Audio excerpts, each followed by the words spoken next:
E eu quero falar aqui hoje de um encontro que para mim é muito particular. Um encontro que fez toda a diferença na vida de um ser humano. E esse ser humano repercutiu sobre a sua cidade toda. Nós vamos falar hoje sobre o encontro de Jesus com a mulher samaritana. Diga comigo, mulher samaritana. Pergunte a alguém do seu lado: você conhece a samaritana? Deixa eu te apresentar. A biografia dela é muito curta. Pouco sabemos sobre essa mulher. E o que sabemos veio da revelação da boca de Jesus.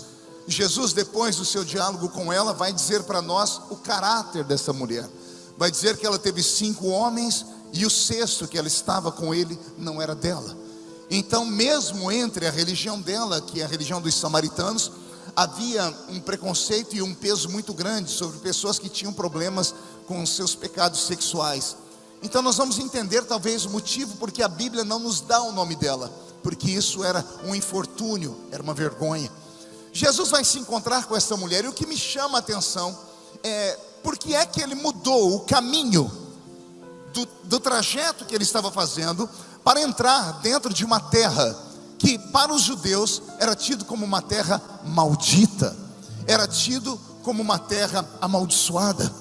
Quem conhece um pouco de história bíblica vai se lembrar que judeus e samaritanos, embora fossem irmãos de sangue, embora fossem todos filhos de Abraão, eram inimigos públicos declarados. E infelizmente, a divisão entre eles, a briga entre eles, nasceu num dia de festa. Possivelmente em uma festa como a que nós estamos comemorando aqui, a festa do tabernáculo. Porque embora fossem todos da religião abraâmica, embora fossem todos filhos de Abraão, haviam entre os samaritanos aqueles que pensavam mais no alto das montanhas do que na cidade de Davi.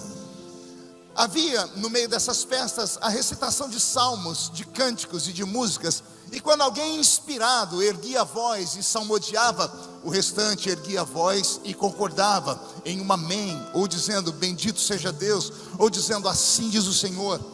A história diz que quando um desses judeus ergueu a voz para adorar a Deus e disse: Deus tem que ser adorado em Jerusalém, um samaritano ergueu a voz e disse: não, está errado, Deus tem que ser adorado no alto da montanha. Ao invés de pararem uma discussão teológica e continuarem a adoração, o judeu, muito ortodoxo, ergue a voz e diz: não, vou refutar, Deus tem que ser adorado em Jerusalém, porque Jerusalém é a cidade de Davi. O samaritano, que deveria ter ficado quieto para não interromper a festa, também acha que foi afrontado e ergue a voz refutando, dizendo: não, Deus tem que ser adorado no alto da montanha, porque foi lá que ele falou com seu servo Moisés. O judeu, que deveria ter ficado quieto, disse: não, tem que ser adorado em Jerusalém, porque em Jerusalém tem as 12 portas proféticas. E o samaritano disse: não, Deus tem que ser adorado no alto da montanha, porque foi lá que ele deu os 10 mandamentos ao seu profeta Moisés. E por conta disso, e somente por isso, judeus e samaritanos criaram um ranço e nunca mais conversaram. Se eu estivesse falando de 2 povos diferentes, se eu estivesse falando de pessoas que adoram deuses diferentes, eu até compreenderia.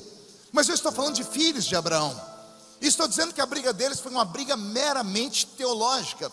E eu sei que enquanto falava, eu vi muitas pessoas fazerem assim com a cabeça. Eu também faço isso, dizendo assim: como pode uma pessoa brigar com outra por causa de questões tão pequenas religiosas? Mas foi isso que aconteceu naquele tempo. E detalhe, essas coisas ainda acontecem nos dias de hoje. Eu moro numa cidadezinha pequena, em Orlândia, e um dia desses, lá num ponto de ônibus, 2 irmãs se encontraram. Elas não se conheciam, 2 irmãs de igrejas diferentes. Mas crente, quando encontra crente, tem um dispositivo que é acionado, e a gente acaba recebendo o dom da revelação, né? Ou quer seja pela roupa, ou pela Bíblia que está sendo carregada, ou por palavras que nós liberamos, né, que são códigos. Você passou perto de alguém que falou: o sangue de Jesus tem poder, você diz: esse é crente, né? E automaticamente a gente se apresenta. Uma dessas 2 irmãs acabou liberando um código, e a outra então ativou as suas anteninhas de vinil, olhou para a amiga e disse assim: vejo que a senhora é crente. A outra disse: sim, eu sou, graças a Deus. Ficaram de pé e deram um abraço e 3 beijinhos. E se terminasse por aí, tinha sido uma bênção. Mas depois dos 3 beijinhos, uma olhou para a outra e disse: então, já que somos crentes, esticou a mão e disse: a paz do Senhor. E a outra disse: a paz de Deus. Começou o problema. Já se afastaram, uma ficou de lado, outra de cá, não se olhavam mais. Uma não aguentou e disse assim: eu estou vendo a irmã, e pelo tamanho da saia da irmã, que é um palmo acima do joelho, pelos brinquinhos e a maquiagem, a senhora é daquela igreja ali em cima, né? E a irmã disse: meu Deus, ainda há dom de revelação. Sim, eu sou daquela igreja ali, mas o dom me pegou também, viu? Por quê? Porque pelo tamanho da saia da senhora, que é comprida, o cabelo da senhora, que é comprido, e a língua da senhora, que é tão comprida quanto, a senhora só pode ser daquela outra igreja ali, né? A pergunta que eu faço é: precisava chegar nisso? Precisava culminar nisso? Se eu pudesse voltar lá nesse dia de festa entre judeus e samaritanos e pudesse dar um grito e falar: pare, porque os dois estão certos. Se você adora a Deus na montanha, graças a Deus por isso. Se você adora a Deus em Jerusalém, graças a Deus por isso. O que importa não é onde se adore, mas é em como se adore. O que importa é que todos adoramos aquele que fez os céus e a terra. E só para os desavisados, o Criador já está entre nós aqui nessa noite, viu?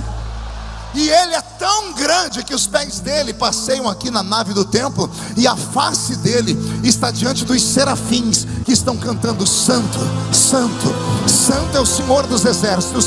E Manaus está ficando cheio da sua glória. E só quem crê nisso dá um grito para empolgar o coração do pregador. Maravilha. Então olha que coisa bela. Eu quero que você me acompanhe. Eu vou fazer alguns rabiscos em um quadro, e na medida que eu vou desenhando, você vai colocando cor e vida nele. Me acompanhe. Jesus acordou de manhãzinha. A noite anterior, o dia anterior foi uma festa. Todos os dias eram cruzadas, todos os dias tinham milagres. Os discípulos estão indo à frente, porque era assim que se caminhavam os mestres de Israel naquele mundo antigo. Os discípulos iam à frente, numa espécie de barricada, como se fossem guarda-costas, abrindo o caminho para que ninguém tocasse nos mestres. E Jesus, como mestre, vem vindo atrás, como um grande erudito, imagino eu, com as mãos para trás, em contemplação. Os discípulos que estão caminhando com ele estão indo por uma grande estrada, e de repente essa estrada, ela bifurca, ela abre em dois caminhos. Com certeza havia uma placa bem na bifurcação. A placa indica o caminho da esquerda, a terra de Samaria ou Samária, e a primeira cidade é a cidade de Sicar. A placa da direita continua mostrando o caminho de uma vicinal. Jesus não tinha compromissos na terra de Samaria. Jesus, como bom judeu, não pisaria naquela terra, porque era tradição. Ele estava indo por um outro caminho. E os discípulos que estão com ele, ao verem aquela placa, ignoram ela. Sabem que não podem pisar naquela terra, porque é uma ruptura religiosa.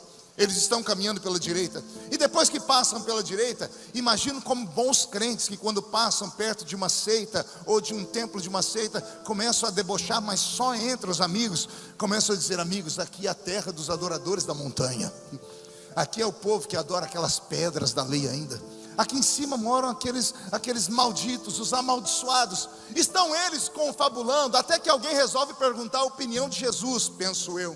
E quando olham para trás, cadê Jesus? Perderam Jesus de vista. Se Jesus houvesse falado sobre o arrebatamento, tinha sido um Deus nos acuda. Mas como ele não havia falado de arrebatamento ainda, e os discípulos são inteligentes, eles devem ter olhado para trás e falado: bom, se ele sumiu da nossa vista, só há um caminho pelo qual ele pode ter ido, e é lá naquela placa, a estrada que bifurcou e mandou para a terra de Samaria. E eu imagino eles dizendo: é inacreditável, ele não jamais faria isso. Ele conhece a religião judaica, ele é um rabi da Galileia, ele sabe que nenhum judeu pisa naquela terra. Mas eles são obrigados a correrem para aquela bifurcação e verem com os olhos o que estava acontecendo. E de repente viram de fato que Jesus entrou caminhando pela terra maldita. Abrindo um parênteses, eu estudei um pouquinho a geografia daquele espaço e descobri que o caminho para onde Jesus iria no dia seguinte, que era uma outra festa, uma outra cruzada em um outro ambiente, se atravessasse pela terra de Samaria, eles encurtariam ali 1h30 de estrada, ao passo que se seguisse aqui pela vicinal, iriam demorar 1h30 para chegar lá do outro lado. Aquilo ali era um atalho. Então os discípulos estavam dispostos a sacrificar qualquer atalho só para não sujarem os pés na terra maldita. Até aqui estão me entendendo, amém? Mas Jesus não tem tempo a perder. Talvez esse tenha sido um dos motivos, mas há um outro motivo que é mais espiritual, e eu comento daqui a pouco. Jesus está andando, pisando na terra maldita, e 12 discípulos, quando vem a silhueta deles sumindo, eles são obrigados a confabular e resolver logo: ou a gente segue ele aqui, ou a gente vai por aqui. Mas se for por aqui, corremos o risco de perdê-lo, porque aqui dará uma distância de 1h30 a mais. Então eles devem ter se lembrado daquilo que hoje nós falamos muito aqui no Brasil, que quem pode manda e quem tem juízo. Jesus está mandando e eles vão atrás dele. A cada 6 passos, imagine a cena: 12 judeus com o rosto fechado, parecendo maracujá de gaveta, com raiva, irados, parando a cada 6 passos, um escorando no outro, batendo a mão no pé para tirar a poeira da terra maldita. E Jesus está lá na frente. Tire o foco dos 12, vê se você consegue vir à frente e olhar o semblante de Jesus. Eu imagino Jesus pronto para dar uma gargalhada, porque o que os discípulos não sabiam, ele já sabia. Eles sabiam onde aquela história ia dar, e com Jesus ninguém perde tempo. De repente eles se aproximam dele, quando eles vão fazer a ultrapassagem, porque os discípulos vão à frente do mestre, bem na frente deles aparece uma outra placa, e a placa está dizendo: Poço de Jacó. E quando os 12 leem aquela placa, imagino eu a emoção que tomou conta deles, os olhos marejando em lágrimas, a respiração ficando ofegante. Quer perguntar o porquê? Só falo se todo mundo perguntar.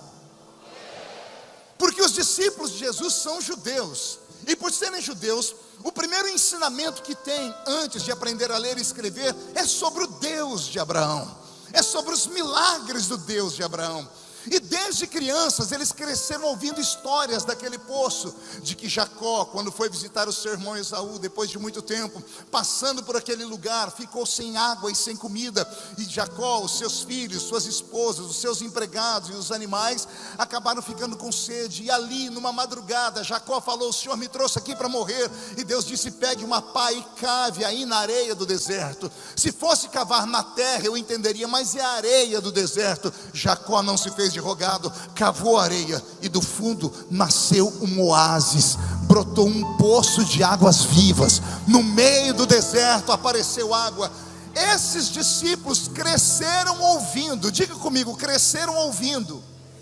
Mais uma vez, ouvindo. Olha que revelação linda agora que eu te dou. Eles cresceram ouvindo, ou seja, até hoje só ouviram falar daquele milagre. Mas como deixaram a religião um pouquinho de lado e começaram a andar ao lado de Jesus, o que eles só ouviram falar, eles vão enxergar com os olhos agora. Eu vou falar de novo para ver se todo mundo entende. Aquilo que eles só viram, agora está. Aquilo que eles só ouviram falar, agora estão correndo o risco de ver, somente porque estão andando ao lado de Jesus. É mais ou menos o que vai acontecer aqui nessa noite. Muitas pessoas que até hoje só têm vivido de lendas, histórias de milagre, de ouvir falar, se ficar ao lado de Jesus, corre o risco de ver aquilo que só ouviu falar, corre o risco de experimentar aquilo que até hoje só ouviu por lendas e folclores. Quando eles veem a placa, Jesus então, para ajudá-los, diz: gente, eu estou com sede, vamos nos aproximar do poço. Imagine a cena agora: 13 homens olhando para dentro de um poço, ouvindo barulho de águas vivas, sentindo cheiro de areia molhada, estão emocionados. E de repente Jesus quebra o clima. Imagina ele fazendo assim, todo mundo olhando para ele, ele falando: pessoal, eu estou com sede e eu preciso de um pouquinho de água. E aí vem a maior decepção de todas: os 12 santos homens de Deus, os 12 discípulos, os 12 que preparam cruzadas para milhares de pessoas, não tem como tirar água daquele poço. Não tem um cântaro, não tem um balde, não tem uma xícara. Jesus está com sede, está diante do poço, o poço está ali, a água está ali, mas os seus discípulos não podem matar a sua sede. Imagina a vergonha, mas Jesus não queria constrangê-los, ele era um cavalheiro, ele era um gentleman. Então ele diz: olha pessoal, aqui na frente tem uma cidade, Eu, como passei a noite toda orando, e enquanto vocês dormiam, estou mais cansado, eu vou sentar aqui nesta pedra, debaixo deste zimbro, e vocês vão à frente e preparem um lugar para pouso, para comida, para beber água. Os 12 se confabulam e chegam à seguinte conclusão: um de nós fica com ele, e os outros 11 vai preparar tudo isso. Um ficou. É por isso que nós temos a história somente no Evangelho de João. João foi testemunha ocular do que aconteceu aqui. João fica aqui num canto em pé, como guarda-costas. Jesus está sentado aqui em uma pedra. 11 discípulos estão caminhando, e perna para quem tem. Eu imagino eles a uma distância segura, olhando por cima dos ombros, vendo que Jesus não pode ouvi-los, e um acotovelando o outro, dizendo: pessoal, nós precisamos melhorar a nossa fé. O homem dá tudo para nós. Ele multiplica pão, multiplica peixe, ele mostra os céus abertos, ele faz sinais. E a primeira vez que ele pede para nós um copo de água, ele não pediu um vinho importado, ele não pediu um pão feito lá na capital de Roma, não, ele pediu um copo de água, e nós não podemos matar a sede dele. Isso aqui me chama atenção, porque olha que eu aprendo: não basta caminhar ao lado de Jesus se você não anda preparado.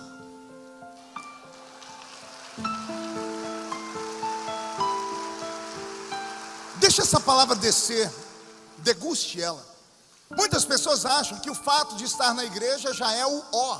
Não, já cheguei na igreja, então já fiz a minha parte. Entrar na igreja não é mérito de ninguém, e não é mérito para ninguém.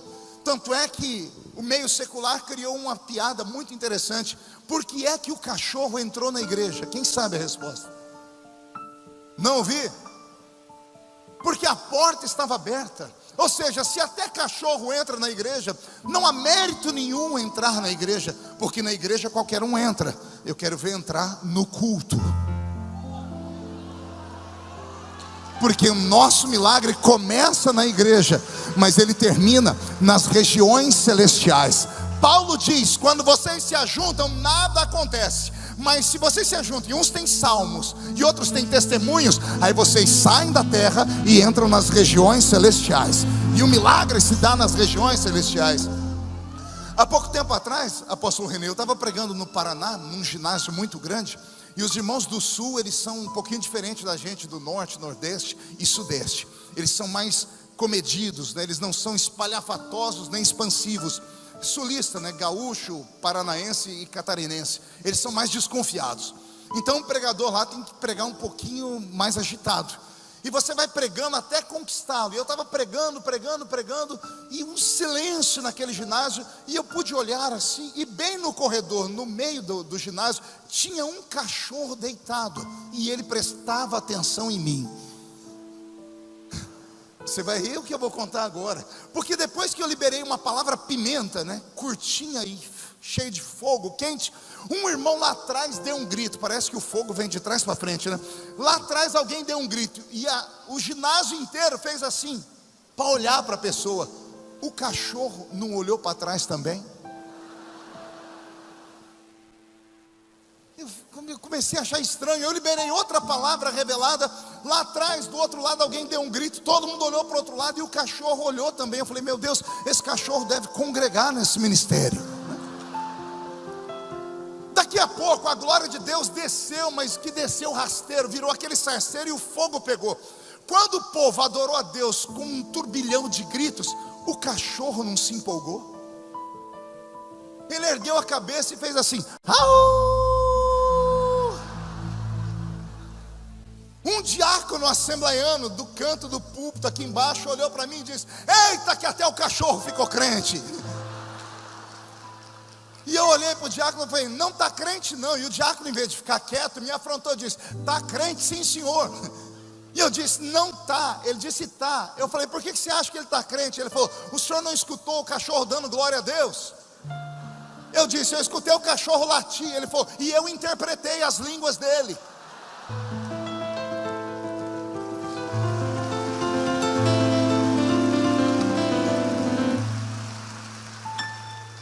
Aí eu podia ter deixado passar, mas eu não aguentei. Eu disse: eu vou te dar um ensinamento que serve para toda a igreja. Nenhum animal irracional pode dar glória a Deus. Pastor, o senhor não conhece o meu papagaio. O seu eu não conheço, mas tem um que mandaram no meu WhatsApp. Pense num papagaio levado. Ele pregou uma mensagem minha, 1 minuto decorada, e ainda imitou minha língua estranha. E o diácono de uma igreja que mandou para mim falou: olha aí, pastor Feliciano, meu papagaio está cheio do Espírito Santo. E eu mandei assim para ele: amigo, é bonitinho, é engraçadinho, mas não blasfema. O seu papagaio não deu glória a Deus. E ele respondeu: mas o senhor ouviu? Eu disse: eu ouvi ele recitar. Entre falar e dar, há uma avenida imensa. Ele fala porque é uma habilidade. Ele não tem inteligência. Ele não tem inteligência emocional. Ele não sabe o que está fazendo. Só pode dar glória a Deus aquele que entende o que está fazendo. E só há aqui na terra uma raça que, quando dá glória a Deus, esse glória a Deus atravessa o teto, atravessa o céu atmosférico, atravessa o céu cósmico e entra lá na majestade divina. E é esse povo que está aqui na minha frente, aqui na minha retaguarda. Por que estou dizendo isso? Porque não adianta estar aqui e ficar olhando o pregador com essa cara feia, parecendo que foi batizado num pote de vinagre. Segura aí, Roberto. Fica me olhando com esse olho seco, parecendo olho de sapo que morreu no dia de enchente. Vem para uma reunião de festa e fica com essa boca travada, essa boca de aço, essa língua de ferro, esse queixo de concreto. Não adianta estar aqui se você não está preparado para estar aqui. Aqui é um lugar de graça, de glória e de milagres. Ai, Jesus. Olha que coisa bela. Os discípulos estão caminhando, indo embora, dizendo: gente, nós não conseguimos matar a sede dele. Quando eles estão confabulando e falando essas coisas, no sentido contrário, vem vindo uma mulher. Vem vindo uma? Não ouvi? E quando a mulher passa por eles, a uma certa distância segura, os 11, creio eu, de soslaio, de canto de olho por cima do ombro, olham a mulher. E 2 coisas da mulher chamou a atenção deles. Primeiro, o cinto que ela usava. Samaritanos e judeus eram irmãos de sangue, eram filhos de Abraão, temiam ao único Deus. Mas por causa daquela briga que eu disse em um dia de festa, eles criaram um ranço tão grande que fizeram até roupa diferente, para que ninguém corresse o risco de cumprimentar alguém sem saber, porque como eram filhos de Abraão, eram parecidos. Então, só para que ninguém corresse o risco de cumprimentar alguém desconhecido, eles criaram uma roupa diferente. As mulheres samaritanas usavam um cinto que as identificava. Quando ela passou por eles, os 11 disseram: lá vai uma samaritana. Só que tem outra coisa nela que vai chamar a atenção deles.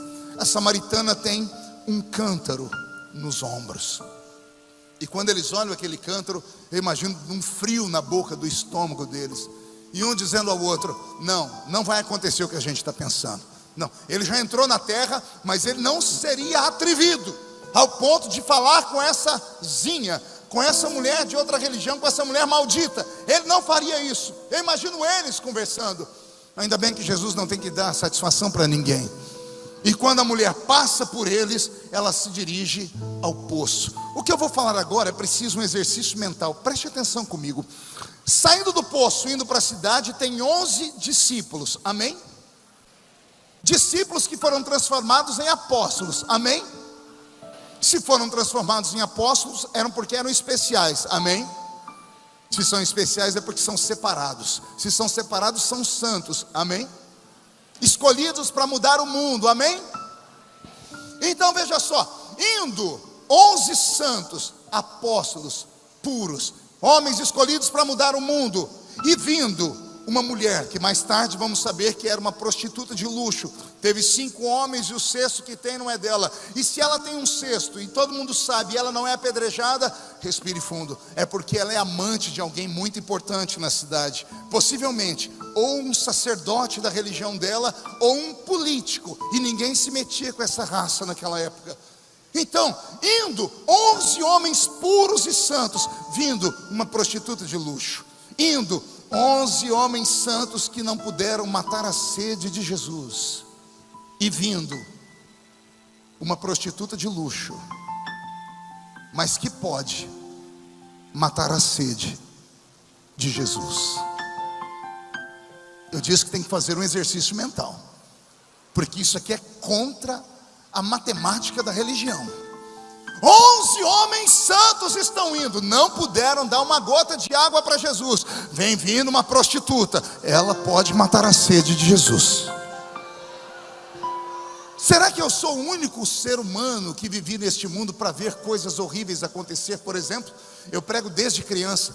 Eu me lembro que eu tinha uns 13 anos de idade. Eu estava pregando em uma praça em Ribeirão Preto, em um coreto, onde se colocava uma bandinha. E as pessoas paravam para me ouvir, não é porque eu pregava bem, porque eu era muito pequenininho, era engraçadinho, uma gravatinha de crochê, uma voz de taquara rachada, que só, um som horrível que eu falava aleluia, o povo entendia glória a Deus.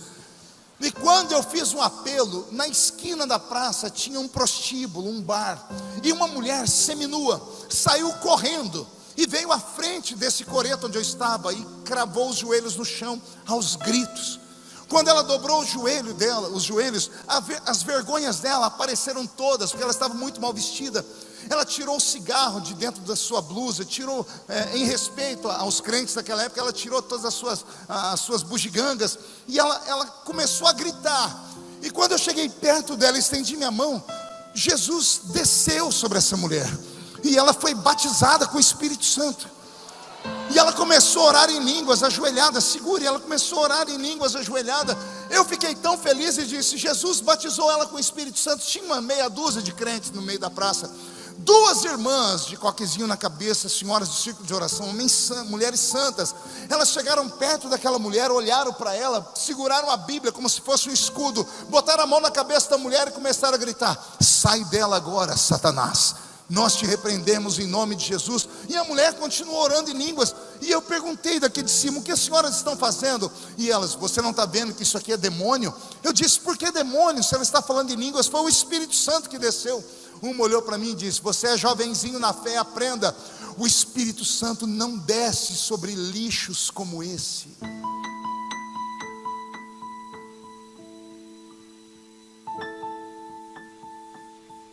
Eu fiquei pasmo.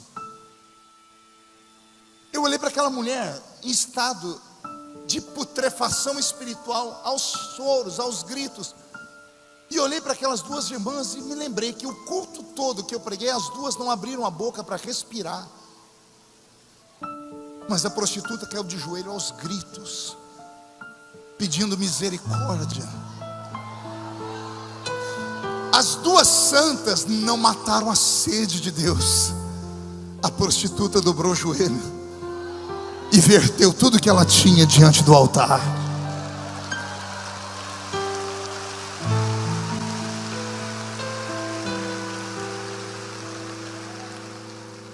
Quando a mulher se aproxima do poço de águas, ela olha e vê 2 judeus ali. Os judeus também eram identificados pela roupa. A roupa de Jesus deixou ela apavorada. Pergunte por quê? Porque a roupa dele era uma estola sacerdotal branca. Ela sabia que ele era um líder religioso. E se ele fosse um líder religioso com dom de revelação e descobrisse qual era o estilo de vida dela, bastaria ele estender a mão para o seu outro discípulo e dizer, mate, apedreja, e ela seria apedrejada. Então a mulher, tudo que tem que fazer, faz muito rápido. Ela ajoelha, ela tira debaixo do seu cinto uma corda, um cordão, ela amarra no gargalo do cântaro que ela tira dos ombros, ela joga o cântaro dentro do poço, o cântaro bate nas águas, barulho de águas em movimento, daqui a pouco ela começa a içar, ela começa a erguer o cântaro, e o cântaro sai de dentro daquele poço, vertendo água cristalina, água fria, água que pode matar a sede de qualquer moribundo no deserto. Agora que ela coloca o cântaro do lado dela, era para terminar assim, era para terminar em silêncio, era para ninguém falar com ninguém, era para ela pegar aquele cântaro, colocar no ombro e ir embora. Mas acontece algo extraordinário.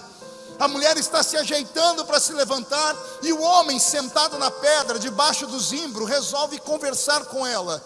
E ele diz assim para ela, ei senhora, me dá um pouquinho de água, porque eu tenho sede. E quando ele diz para ela que tem sede, aquela mulher perdeu talvez a maior chance da vida dela, porque água não é alimento como muitos pregam. Água é mais que alimento, é um elemento. Eu não bebo água para viver, eu bebo água para sobreviver. 70% desse corpinho bonito que está do seu lado aí, dá uma olhadinha nele, em forma de um botijão de gás, ou de uma tábua de passar roupa. 70% 80% desse corpinho é feito de água. 77% da massa cinzenta que temos aqui dentro do cérebro, do nosso cocoruto, é feito de água. Nós não devemos negar água nem para um animal irracional, nem para um bandido. Imagine negar água para o dono de todas as águas. Ele pede água a ela, e ao invés dela dar água, o que ela faz? Mexe comigo, Beto, mude a música. Ela sabe que tem 2 judeus ali. Ela sabe que um deles é um líder religioso. E ela está sozinha, é uma samaritana. Ela sabe do ranço, da raiva, da ira e da cólera entre judeus e samaritanos. Ela poderia ter ficado quieta, pegado o seu canto e ido embora. Ela poderia ter ignorado. Mas ela enfrenta o homem que pediu água. E ela é mal educada. Ela olha para ele e diz assim: como sendo tu homem, memorize isso, homem, como sendo tu homem. Ela está tocando na parte mais sensível dos religiosos judeus. Homem que tem brio, que tem respeito, não conversa com uma mulher que não seja da sua família. Ela está dizendo para ele: como sendo tu homem. Ela está achando que Jesus é mais um, como aqueles que cruzaram o caminho dela e arrancaram um pedaço dela. Ela olha para Jesus e acha que Jesus é mais um daqueles que olhavam para ela e viam ela como um objeto sexual. Ela acha que Jesus está abrindo uma oportunidade de diálogo para convencê-la e mais tarde levá-la para a cama. Então ela não aceita isso. Ela diz: como sendo tu homem. Aí ela apela: judeu. Judeu aponta para a religião dele por causa da roupa branca que ela está usando, do judaísmo. O senhor é um doutor da lei. O senhor não sabe que a sua religião não permite isso. Ela está dizendo: além de ser um homem canalha, um safado, ainda é um religioso de meia pataca. É um falso crente, é um falso religioso. A mulher desfere golpes contra Jesus cruéis. Ela sabe que fazendo isso ela está arriscando a vida dela, porque tem 2 judeus ali. João, quando escuta isso, deve ter ficado furioso, porque Jesus é o rabi dele. João deve ter olhado para o chão, viu pedras e paus, e só ele falar que eu mato essa mulher. Só ele falar que eu desfiro golpe sobre ela, porque ninguém pode atacar um rabi da Galileia dessa forma. Olhe para mim. O quadro está desenhado. Vai terminar em tragédia. Só que ao invés de terminar em tragédia, o homem sentado na pedra resolve falar de novo. E ao invés de ele falar: João, mate essa mulher, ao invés de ele xingar essa mulher e amaldiçoá-la, ele diz assim para ela: ah, mulher, se tu soubesses quem sou eu, você me pediria água, e eu te daria uma água que quem bebe dela nunca mais tem sede. Ah, se tu soubesses quem sou eu te daria uma água que quem bebe dela nunca mais tem sede. Respire fundo. Se você deu glória a Deus e aplaudiu, imagina o que aconteceu no coração da mulher. Você lembra do que ela chamou Jesus? Homem judeu. Ela chamou ele do quê? Mais forte. Ela chamou ele do quê? Agora que Jesus fala para ela: ah, se tu soubesses quem sou eu, a palavra entrou na mente dela e atingiu o coração. A mulher muda o tom de voz e diz assim: mas Senhor. Eu amo quando o crente entende. Vou falar de novo. Primeiro ela chamou ele homem judeu, safado, religioso de meia tigela. Aí ele libera uma palavra, porque a palavra branda acalma o coração. Aí a mulher olha para ele e diz assim: mas Senhor. Só reconhece alguém como Senhor aquele que sabe que é menor do que ele. E quando ela diz mas Senhor, o poço é fundo e tu não tens como tirar água daqui. Era tudo que Jesus queria. Uma oportunidade para se revelar a ela. Ele abriu uma porta de diálogo com ela. Ele tirou o estresse que ela estava vivendo. As janelas da inteligência dela, fechadas pelo desespero, pelo preconceito, pelo abuso sexual sofrido, se abrem. O cérebro dela oxigena e ela respira e pensa. E quando ela diz: o poço é fundo e tu não tens como tirar água, Jesus se levanta e vai lá perto do poço e olha. E imagina ele dizendo: você tem razão, eu não tenho como tirar água daqui, Mas quem foi que te disse que a água que eu vou te dar está aqui?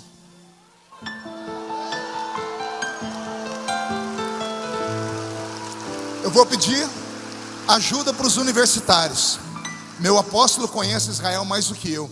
Lá onde tem o poço de Jacó, ao redor, num raio de quase 10 quilômetros, não tem uma gota d'água. Não tem rio, não tem córrego, não tem val. É no meio do ermo. Quando Jesus diz que a água que ele vai dar para ela não está ali, a mente dela viaja. E se não está aqui, onde está essa água? Aí Jesus se revela: eu sou a fonte da água da vida.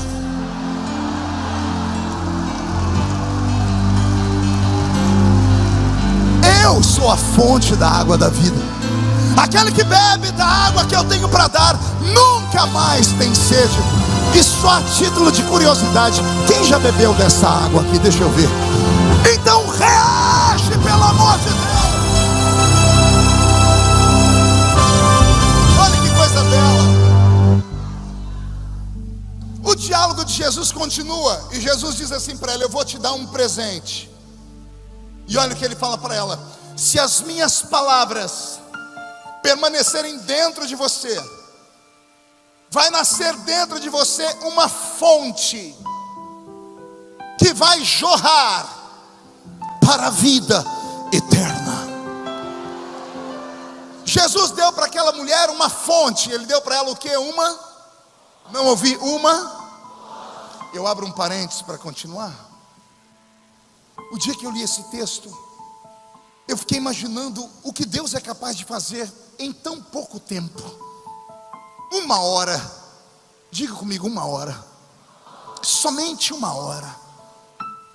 Eu fiz o caminho das ruínas de Sicar até o poço, fiz a pé, andei devagar, 25 minutos, das ruínas de Sicar, onde só tem pedras, até o poço, 25 minutos a pé. Eu calculei o diálogo de Jesus pelo que está escrito, a pregação mais rápida dele, 15 minutos de pregação. 15 com 25, 40. Depois que Jesus se revelou a ela, a mulher deixou o cântaro para trás e voltou para a cidade correndo. Que eu fiz o caminho de volta correndo. Economizei 5 minutos, 20 minutos para voltar para a cidade. 40 com 20, 60. 60 minutos é igual a uma? Diga comigo, 1 hora. 1 hora antes, a mulher sai de casa como a maior prostituta da região, destruidora de casamentos, amante de pessoas influentes. Ela passava, as pessoas diziam shalom. Quando ela virava as costas, diziam: lá vai a Kenga, lá vai a destruidora. 1 hora antes, ela é uma prostituta. 1 hora depois, ela pisa na cidade como a maior missionária do Novo Testamento. A maior missionária do Novo Testamento. Ela não ganhou a família dela só, ela não pregou para os vizinhos. A Bíblia diz que a cidade inteira ouviu a mulher falar e deixaram o trabalho, fecharam o comércio, saíram dos campos e correram até o poço. Jesus fez um culto lá e a cidade inteira o aceitou. Quando o culto termina, as pessoas estão voltando, salmodiando. E quem é que eles encontram nas ruas de Sicar, sentada no meio-fio, chorando ainda? A mulher. As pessoas vão passando e vão dizendo: agora cremos, não porque te ouvimos, mas porque nós vimos que ainda existe profeta em Israel. Ah, profetas em Israel!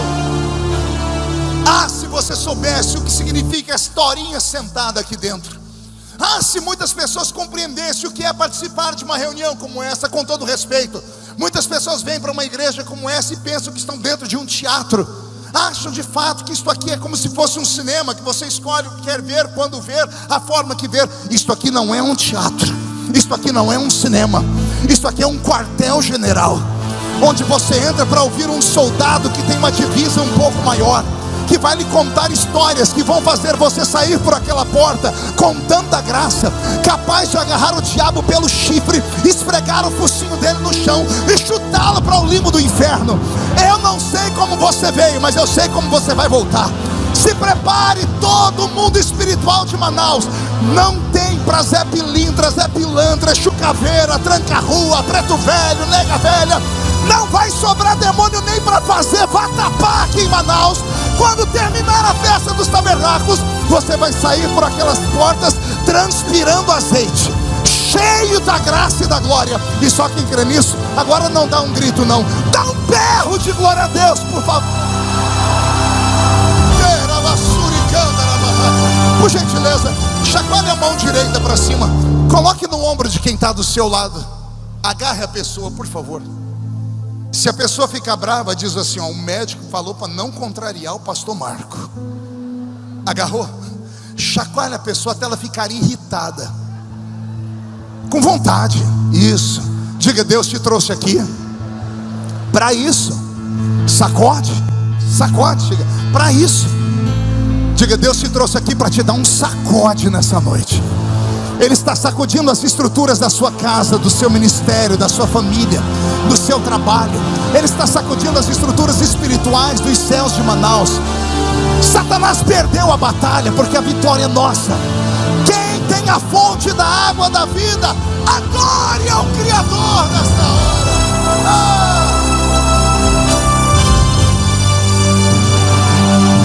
Sente mais um minutinho. Já estou terminando. Uma semana depois, quanto tempo depois? Jesus está em uma festa.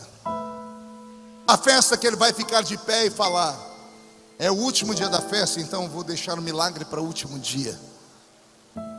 Só que ele percebe que há uma espécie de dissensão entre os discípulos. E digo eu, não a Bíblia. Eu imagino Jesus chamando o discípulo que mais falava, que devia ser Pedro, né? Pedro é o cagueta da turma, é o X9, né? É o que mais fala, é o que mais erra, mas é o que mais tenta acertar. Quando Jesus queria saber alguma coisa, era só chamar Pedro. E eu imagino Jesus falando: Pedro, o que está acontecendo aqui? Porque eu estou sentindo todo mundo triste, cada um para um canto. E Pedro não se aguentando, fala: não, Jesus, eu não queria falar, mas já que o senhor perguntou, está todo mundo triste com o senhor. Por quê, Pedro? Por causa da semana passada. O que aconteceu semana passada, Pedro? Por causa daquela zinha lá. Que zinha, Pedro? Aquela samaritanazinha lá. E o que aconteceu? João contou para nós. Contou o que, Pedro? Que o Senhor deu para ela um presente. Deu. Qual o presente? João falou que o Senhor deu para ela uma tal de fonte, que jorra para a vida eterna. E por que está todo mundo bravo? Ó, Senhor, a gente já está com o Senhor há uns 3 anos aí, e até hoje não caiu nenhuma gotinha dessa água para nós, poxa. Para a mulher lá, o Senhor já dá a fonte. Para nós aqui, nenhuma gotinha de água. Eu imagino Jesus olhando para ele, dizendo: é por isso que está todo mundo jururu. Pedro, chama todo mundo lá. O Senhor não vai contar que... Chama todo mundo, Pedro. Eu imagino chegando os 12, todo mundo olhando para Jesus e olhando para Pedro, olhando para Jesus, para Pedro, e um fazendo assim. X9. E Pedro dizendo: não, gente, o homem tem dom de revelação, sabe tudo. E Jesus falando: então quer dizer que está todo mundo triste comigo porque eu resolvi abençoar a samaritana? Vocês são machistas, é? Porque ela é mulher? É por causa que ela adora a Deus na montanha? Vocês acham mesmo que eu daria para aquela mulher um presente que negaria ele para vocês? Vocês acham que eu sou injusto e vocês caminham comigo há 3 anos e eu nunca dei nada para vocês? Será que eu tenho que dar nome, tenho que desenhar tudo para vocês? Pedro, sim, Senhor. Onde é que você arrumou coragem para pular na madrugada de cima de um barco e andar em cima das águas? Pedro, só não tem medo da morte quem tem a fonte da água da vida, Pedro. Tiago e João, sim, Senhor. Onde é que vocês arrumaram coragem para chegar em mim depois daquele evangelismo malfadado? Que não, o povo, eu acho, digo eu, não a Bíblia, não devem ter dado oferta para os evangelistas. não deu oferta para o evangelista, ele fica irado, né? Os dois voltaram a Jesus: a gente pode destruir aquela cidade lá, pode morar para cair fogo, porque nós fomos lá e ninguém recebeu a gente bem. Onde é que vocês arrumaram coragem para falar isso comigo? Eles engasgaram, Jesus dizendo: só não leva afronta para casa quem tem a fonte da água da vida. Os outros 9 que sobraram, como é que vocês acham que os demônios e as enfermidades se sujeitam a vocês? Só se sujeitam a vocês porque dentro de vocês jorra a fonte da água da vida, que salta para a vida eterna. E de repente a tristeza vai embora, e tem 12 discípulos parecendo crianças, um olhando para o outro olhando para um e dizendo: eu sabia que ele não era injusto, está vendo? Vocês estavam tristes à toa, ele já deu para nós. E um batendo no peito dizendo: eu tenho, e o outro: eu também. Vamos fazer esse exercício aqui? Vamos lá, encarna um discípulo, escolhe um aí. Ninguém quer ser Judas mesmo, mas escolhe um. Bate no peito e diga para o seu irmão: eu tenho. Diga: eu sabia que ele não era injusto. E você diz: eu também tenho. Está essa festa. Aí Jesus fala assim: ei, vocês estão felizes porque descobriram que eu dei a fonte para vocês, como dei para aquela mulher? Ouçam-me, ela me conheceu em 15 minutos e eu dei para ela uma fonte que jorrou para a vida eterna. Vocês estão comigo há anos, e logo que me conheceram eu dei a mesma fonte para vocês. Como vocês estão comigo há muito mais tempo, se a fonte jorrou, vocês não têm mais uma fonte dentro de vocês. Dentro de vocês há um rio de águas vivas. A mulher tem uma fonte porque ela é recém-nascida. Vocês caminham comigo, dormem ao meu lado, acordam comigo, curam os enfermos, expulsam os demônios. Vocês não têm mais uma fonte. A fonte virou um rio que por onde ele passa, o que está morto ressuscita. O rio de águas vivas dentro de você. Meu Deus, subiu um arrepio pelo alto da coluna aqui. E aqui há uma resposta para algumas pessoas aqui. Aqui está a resposta para a sua pergunta, que chega a ser filosófica, uma pergunta cristã filosófica. Por que eu comecei com aquele irmão, aceitei Jesus no mesmo culto, com aquela irmã, congregamos na mesma igreja, cantamos os mesmos louvores, ouvimos o mesmo pregador, tivemos as mesmas chances, só que aquela criatura voou, e eu estou rastejando aqui na igreja até hoje.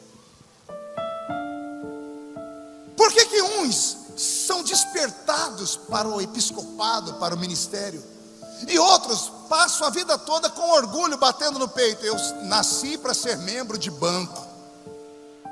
E com todo respeito, membro de banco é verniz, prego, tinta, madeira, plástico, isopor, pano, ferro. Jesus não chamou ninguém para ser membro de banco. Você é membro do corpo místico de Jesus de Nazaré. Ouça-me, o que um crente aqui dentro faz, o outro pode fazer igual ou melhor. Eu vou repetir: o que um faz, o outro pode fazer, e potencialmente maior e melhor. Mas como é que se dá essa, como é que a pessoa adquire esta graça? A unção que você respeita é a unção que você atrai. Quando você vê alguém ministrar, cantar e pregar, e o seu espírito bate com o da pessoa, e aquilo mexe com o seu coração, e você diz: eu quero. É feita uma aliança entre o céu e a terra. Só que entre o dia do querer e o dia do receber, há o tempo. E a prova do tempo é talvez a mais difícil de ser enfrentada. O problema é que você não conseguiu aguentar os trancos. O problema é que você teve crentes que passaram pela sua vida e eram aqueles tipos de crentes que aqui em Manaus não tem, só tem na igreja que eu sou pastor. Pense numa raça ruim, que nunca conseguiram nada na vida, e quando vê alguém novo convertido sonhar e crescer, ao invés de ir estimular e empurrar, a pessoa diz assim: para com isso, você é fanático, beato de igreja, piolho de igreja, santarrão, você tem distúrbios mentais, você sofre com psicopatia mental. Chamam as pessoas de esquizofrênicas.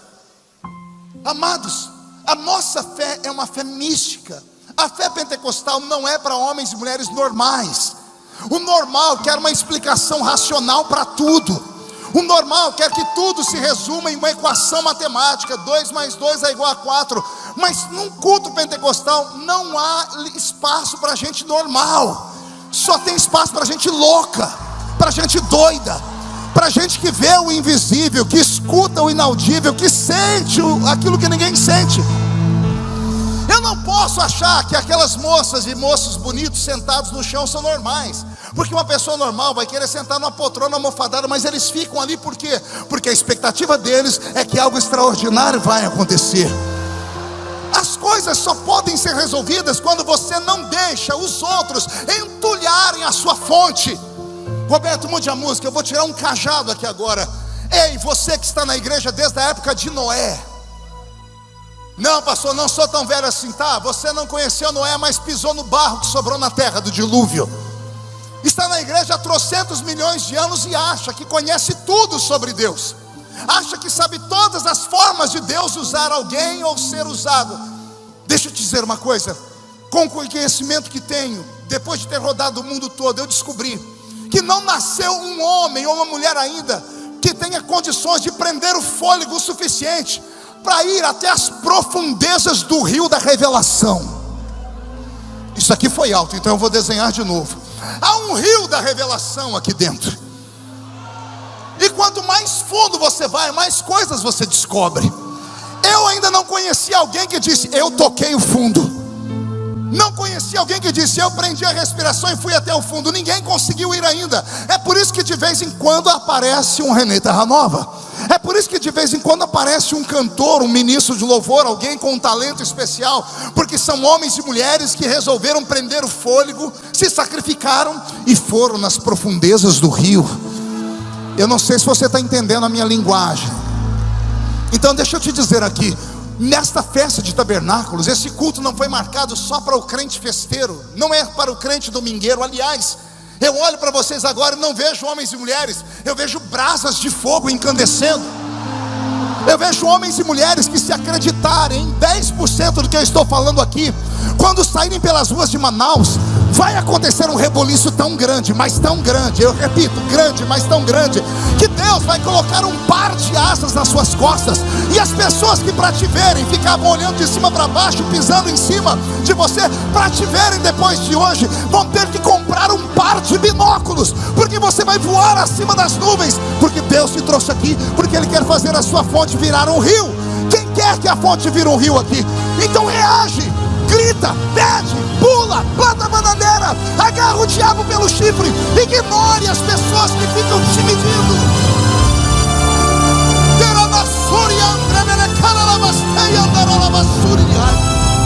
Ah, meu Deus, qual foi o seu problema? Em qual esquina da vida ou em qual culto você parou para ver aquele homem, aquela mulher que naquele dia estava na carne e matou os seus sonhos, e entulharam a sua fonte, e fizeram você perder completamente os desejos espirituais e os sonhos espirituais? A minha geração, a geração do apóstolo René, com muito orgulho eu costumo dizer que a nossa geração é uma geração raiz. Infelizmente, essa geração Nutella, essa geração só do oba-oba, essa geração que não sabe o que é pagar o preço, essa geração que não consegue conviver numa sociedade se não for aceito. É por isso que para postar uma foto lá no Instagram tira 85 mil.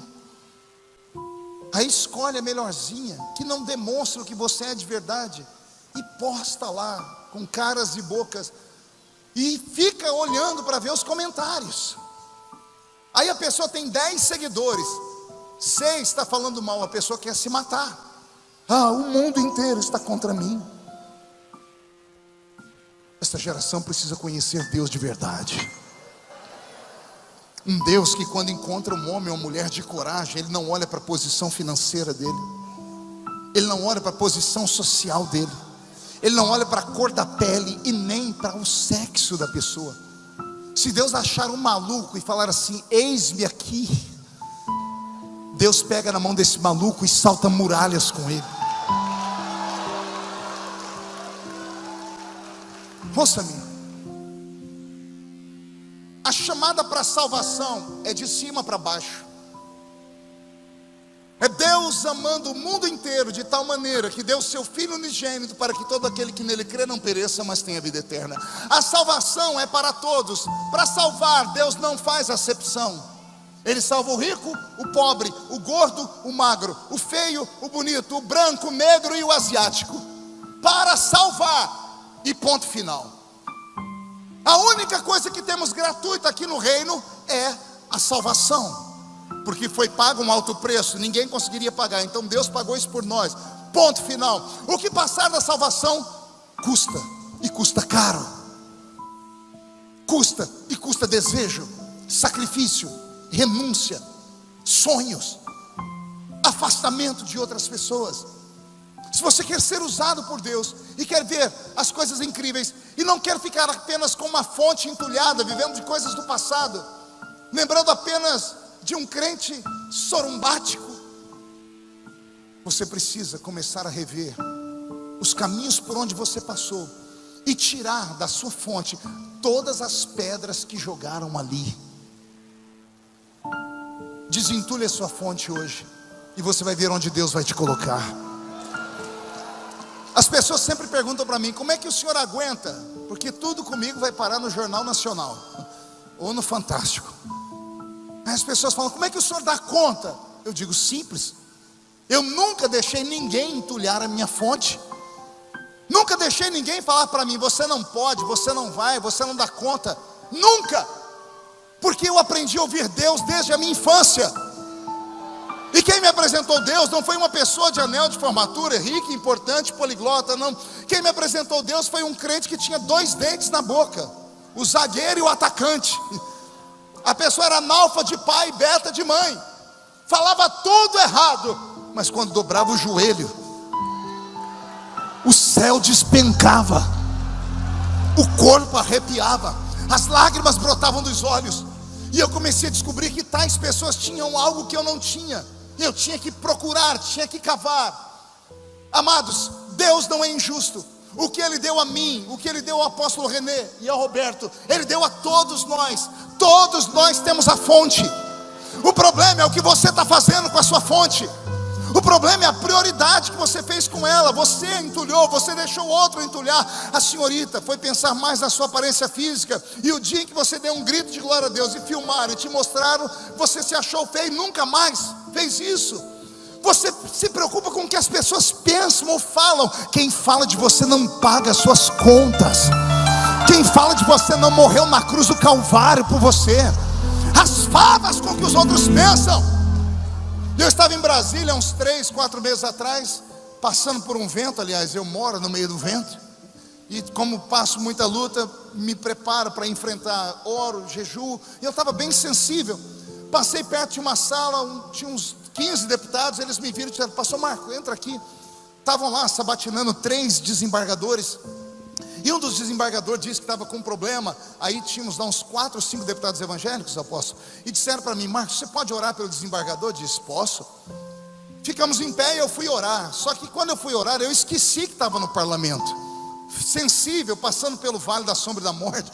Quando eu fechei o olho, eu só lembrei do monte onde eu oro. Alguém já orou no meio do mato aqui? Oh glória.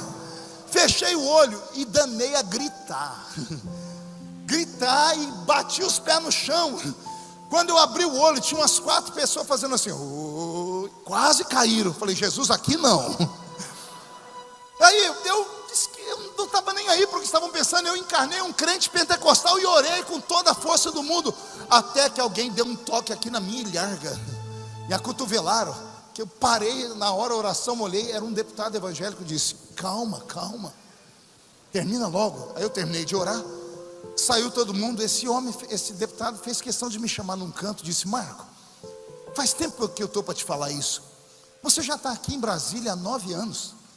Você não é mais o menino da Vila Tatu, do meio do mato.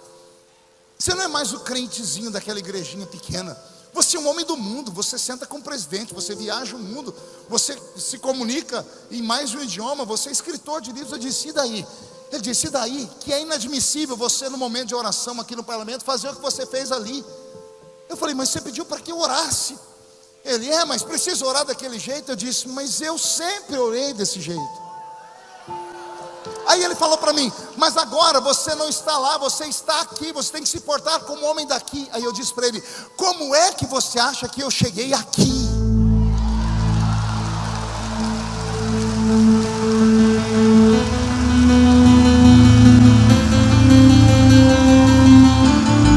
Aí eu falei para ele, eu não me envergonho do Evangelho de Cristo, porque ele é o poder de Deus para a salvação de todo aquele que nele crê. Ouça-me, se você se envergonha da sua identidade, a sua fonte nunca vai virar um rio. É tarde demais para você querer sair desse ministério e ir lá para aquele ministério que parece que as pessoas congregam lá no Lions Club. Só tem gente perfeitinha, quietinha e equilibrada. É tarde demais. Quem mandou você vir para cá? Aqui tem um negócio que pega na gente, né? Tem um fogo, uma graça, uma glória. Você já caminhou demais, não dá para voltar mais atrás. Então se entrega. Faz o teste, se entrega. Deixa a fonte jorrar e você vai ver onde Deus vai te colocar. Há um rio de águas vivas que vai saltar de dentro de você. Quando esse rio bater na sua família, a sua casa será salva. Quando esse rio bater na sua empresa vai prosperar. Quando este rio bater nas comunidades fracas, as comunidades vão se fortalecer. Quando este rio passar pelas encruzilhadas, as obras de feitiçaria serão quebradas. Quando este rio bater nos homens que mexem com o tráfico de droga, os drogados serão libertos. Quando este rio saltar de você e vir se manifestar na igreja, as pessoas vão ver que você é de carne e osso, mas a glória de Deus habita dentro deste vaso. Se alguém acredita nisso, dá mais um grito de glória a Deus, por favor. Fique de pé comigo agora. Uramassuri Kanda Ramahasa.